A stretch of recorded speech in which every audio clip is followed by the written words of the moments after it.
I speak to you today with feelings of profound sorrow. Throughout her life, the Queen... There's no doubt that the new monarchs of the United Kingdom are in their twilight years. Everything you knew about Queen Camilla was a lie? What secret could be so devastating that it would force her to abandon her crown and flee Britain in shame?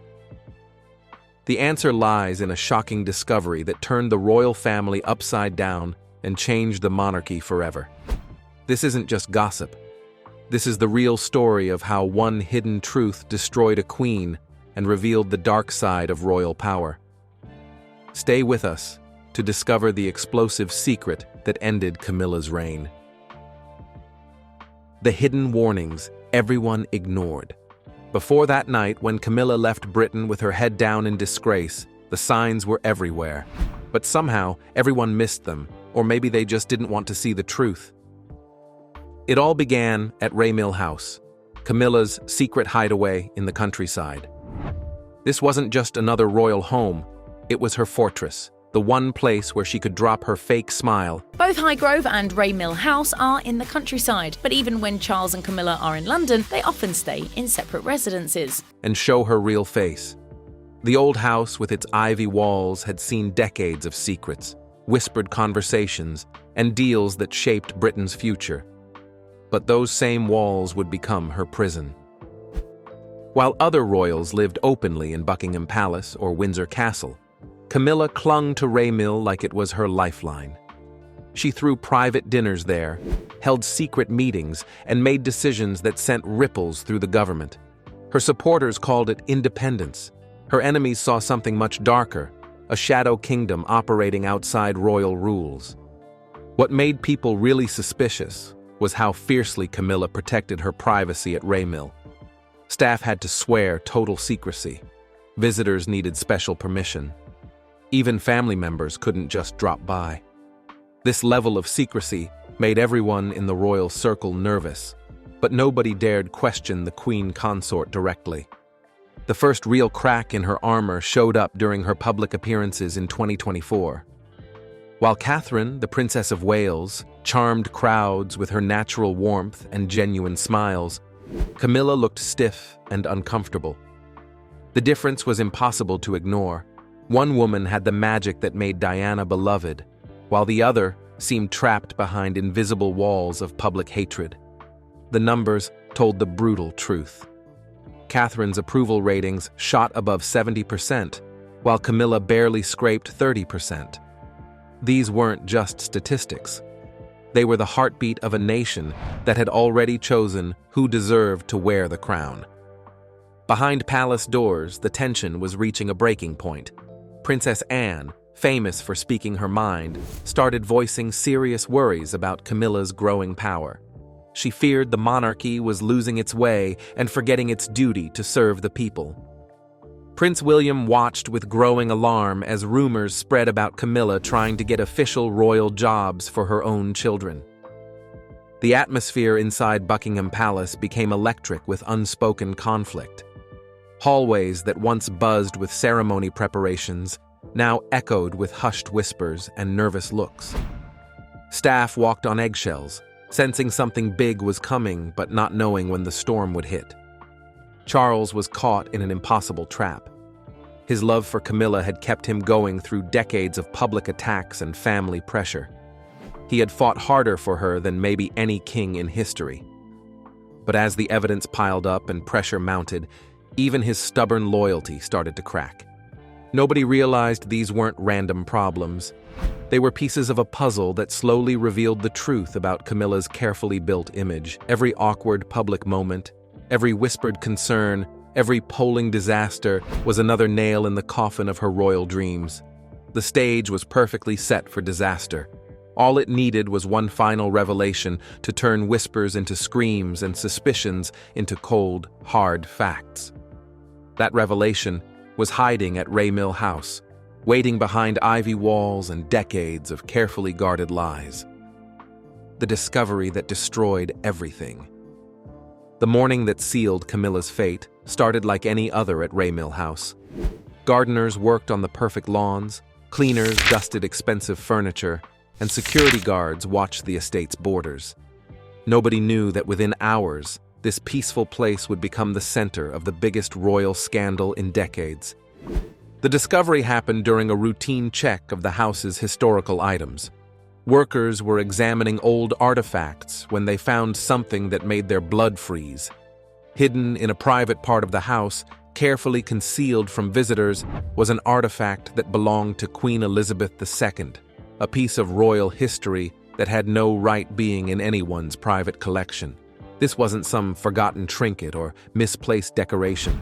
The artifact carried huge historical importance and represented the very soul of royal tradition. Finding it at Raymill House raised immediate questions about how it got there, why it was hidden, and what other secrets might be lurking in the shadows. News of the discovery spread through the royal establishment like wildfire. Within hours, top palace officials were locked in emergency meetings, trying to understand what this meant and how to respond. The artifact's presence at Raymill couldn't be explained as a simple mistake. It was potential proof that someone had been stealing royal property. The timing couldn't have been worse for Camilla. Public opinion was already turning against her, and this discovery gave her enemies exactly what they needed. The story wrote itself. Here was proof that the Queen Consort had been taking things that weren't hers, hiding royal treasures in her private home while pretending to serve the crown. News outlets jumped on the story with savage intensity. Headlines screamed about hidden treasures and secret collections. TV commentators picked apart every detail, questioning not just the artifact, but what it said about Camilla's character. Social media exploded with hashtags demanding answers and calling for justice. The public reaction was swift and brutal. Crowds gathered outside Buckingham Palace, their chants echoing through London streets with one haunting name: Diana. For millions of people, this wasn't just about a stolen artifact. It was about justice and the ghost of a beloved princess who still owned their hearts decades after her death. Palace insiders said the atmosphere was toxic. Phone lines burned with angry calls from government officials and royal family members demanding explanations. The artifact discovery had turned simmering anger into a full crisis that threatened to destroy the monarchy. Camilla's first response was predictably defiant. She claimed innocence, said she didn't know how the artifact got to Raymill, and suggested someone else must have put it there. But her excuses sounded hollow against mounting evidence and public anger. What made things worse was how deliberate the hiding seemed. This wasn't accidental possession. The artifact had been carefully concealed and protected. The level of planning suggested a pattern that went far beyond this single incident. Investigation teams began searching Raymill House with scientific precision, looking for more evidence and trying to build a timeline. Every room was examined, every closet searched, every hiding place explored. The estate that once represented Camilla's sanctuary was now being torn apart like a crime scene. As more details came out, the picture got increasingly damaging. Palace records showed gaps in the royal collection that matched when Camilla had access to certain areas. Staff members came forward with previously hidden concerns about strange requests and suspicious behavior. The web of evidence was tightening around the Queen Consort with each passing hour. Charles watched in horror as his wife's reputation crumbled before his eyes. The woman he had defended against the world was now facing accusations that struck at the heart of royal honor. The artifact discovery had unleashed forces that even his royal power might not be able to stop. The palace showdown that changed history. When Charles finally called his closest family members for an emergency meeting, his choice of location said everything about how serious this was. Instead of the grand staterooms where royal business usually happened, he picked a smaller, more private chamber deep inside Buckingham Palace, a room where family secrets could be discussed away from curious staff. The wood-paneled walls seemed to close in as the key players took their seats around a polished table. Charles sat at the head, his face showing the weight of impossible choices. Princess Anne, always the voice of duty, sat to his right with a stern, unforgiving expression. Prince William took the seat to Charles's left, his silence more damning than any words. Senior advisors lined the walls like silent guards, their professional faces barely hiding the chaos brewing underneath. Everyone in that room knew they were about to witness history, though none could predict how devastating it would be. The evidence against Camilla had been compiled into a thick folder that sat before Charles like a death sentence. Page after page detailed her unauthorized meetings with politicians, her interference in government matters, her efforts to advance her children within the royal structure, and finally, the damning discovery at Raymill House. Each revelation was worse than the last, painting a picture of systematic overreach and abuse of royal privilege. When Camilla was summoned to face her accusers, she entered with her usual confidence intact. Decades of public scrutiny had taught her to stay composed under pressure, and she clearly believed her relationship with Charles would protect her from serious consequences. Her chin was high, her gaze steady, her posture radiating the authority she had fought so hard to claim. Scandalous by both public and press, but close friends tell us how she remained resilient throughout that time. But the atmosphere in that room was unlike anything she had faced before. This wasn't another tabloid controversy that could be weathered with strategic silence. This was a formal reckoning with consequences that could reshape the entire monarchy. Charles began speaking in a voice that shook with emotion but grew stronger with each word. He laid out the charges methodically, his royal training taking over as he recited the evidence gathered against his wife. The artifact at Raymill House was just the beginning.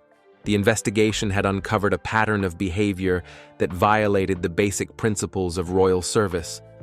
The room fell silent as Charles delivered the verdict that would echo through royal history. The title of Queen Consort, he declared, would be stripped away immediately. Now, the Queen, kind of. The new king's darling wife has become the Queen Consort. The crown that Camilla had worn for such a short time was being taken back by the institution she had failed to serve with proper respect. Camilla's reaction was swift and devastating.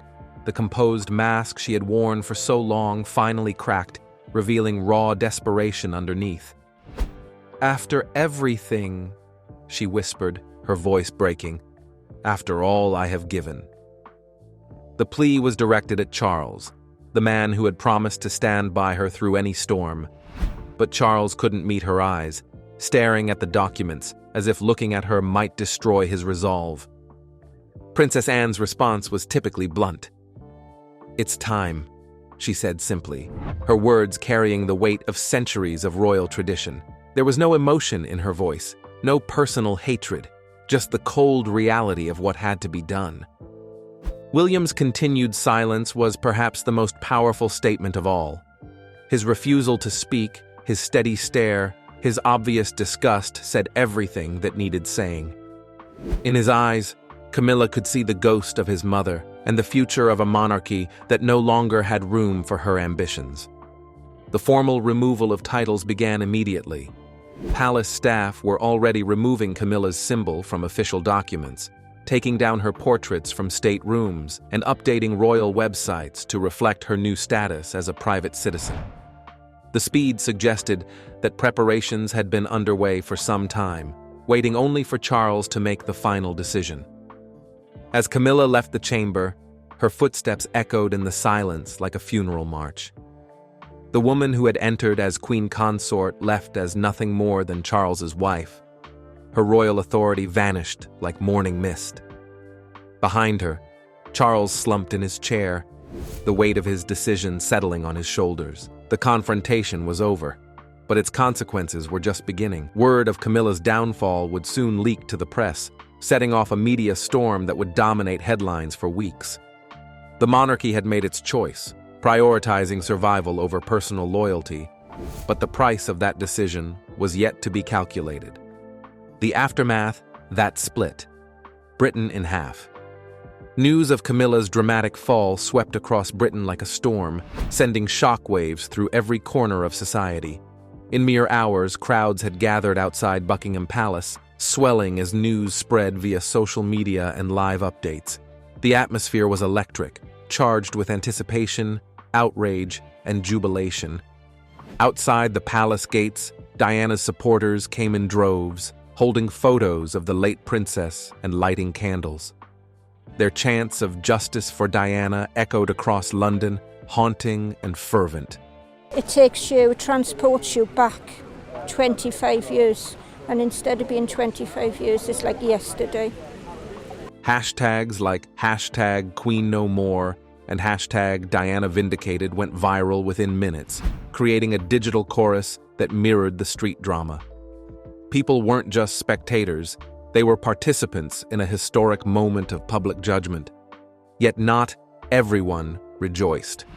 Camilla's loyalists, though far fewer, defended her passionately. They criticized Charles, accusing him of sacrificing his wife to maintain public approval. In their eyes, the scandal was not a moral reckoning, but a calculated political maneuver. The contrast between the two sides was stark, creating a nation divided, debating morality, loyalty, and power. The media descended like vultures. Television networks cleared schedules for continuous coverage, dissecting every moment of Camilla's downfall. Newspapers printed special editions with bold headlines analyzing what her removal could mean for the monarchy. Analysts debated constitutional precedents and historical comparisons, framing the event as Britain's most significant royal crisis since King Edward VIII abdicated the throne. Inside Buckingham Palace, Camilla vanished from public view. Isolated and silent, she refused meetings with advisors, family members, or even household staff. Those who glimpsed her described a woman unrecognizable, a queen stripped not only of title but of confidence. The composed, assertive figure that had endured decades of public scrutiny seemed gone, replaced by someone fragile and defeated. Charles, too, faced scrutiny. Some praised his decisive action, arguing he placed duty above personal loyalty. Others condemned him as weak, abandoning his wife when she needed him most. The legal process of removing Camilla from official records was executed with meticulous precision. Portraits were removed, letterheads rewritten, and her biography on the royal website drastically shortened. Her presence in the monarchy was minimized, her legacy reduced to a shadow of what it had briefly been. Meanwhile, Catherine's star shone brighter than ever. Her first public engagement post-scandal, a visit to a children's hospital, was photographed extensively. Images of her holding a young patient's hand went viral, shared millions of times, symbolizing the grace, warmth, and stability the public now craved in their future queen. The contrast with Camilla's ignominious exit couldn't have been more pronounced. Public opinion reflected the dramatic shift. Catherine's approval ratings soared, surpassing 80%, while Charles's ratings were mixed. International observers watched closely, with Commonwealth nations expressing concern over the monarchy's stability and Republican movements, using the scandal to highlight perceived systemic flaws. Britain's royal institution had been shaken to its core, and the world was watching every move. Perhaps the most poignant image of the entire episode captured Camilla at a private airfield. Head bowed, shoulders slumped, she boarded a jet that would carry her away from the kingdom she had briefly ruled. That photograph became a symbol of fallen ambition, a queen undone not by enemies abroad, but by secrets and missteps within her own palace. The scandal centered on Mill House, where the discovery of a stolen artifact exposed a deeper betrayal. The evidence revealed patterns of behavior inconsistent with the principles of the monarchy, leaving even Charles's legendary loyalty insufficient to save her. This was more than a scandal. It was a testament to the power of public trust over titles and tradition. Catherine's rise during Camilla's fall demonstrated the monarchy's subtle but undeniable choice. The nation desired a queen who embodied warmth, integrity, and relatability. Her image as a nurturing, compassionate leader contrasted sharply with Camilla's calculated ambition, signaling a generational shift in royal perception. In the end, the monarchy survived, though not without scars. Charles faced an impossible decision, choosing the crown over his personal loyalties. history will judge him either as a decisive protector of the institution or as a man who betrayed the woman he had promised to stand by. Camilla's story, meanwhile, serves as a cautionary tale about ambition unchecked, trust broken, and the unforgiving nature of public scrutiny. Her reign, though brief, ended spectacularly, leaving behind a legacy defined not by achievements, but by downfall. As Camilla's plane disappeared into the night sky, Britain was left to process the aftermath of a scandal that exposed vulnerabilities, tested loyalties, and forever altered the royal narrative. Questions lingered. How far would public opinion influence the monarchy's future decisions? What secrets still lay behind palace walls? And who would emerge as the true face of Britain's royal family in the years to come? This is only the beginning. Behind the gilded walls of the palace, secrets are waiting to be revealed, secrets that could shake the royal family like never before. What we've seen so far is just the surface. The real story, filled with betrayals, hidden alliances, and shocking twists, is yet to come. Every revelation will challenge everything you thought you knew about power, loyalty, and ambition in the monarchy. If you want to witness every explosive moment as it unfolds, now is the time to act. Smash that like button to show you're ready for the truth. Hit subscribe and turn on notifications so you'll be the first to see every shocking chapter. History is being rewritten before our eyes, and trust me, you won't want to miss a single moment of this royal drama. The next revelation could change everything.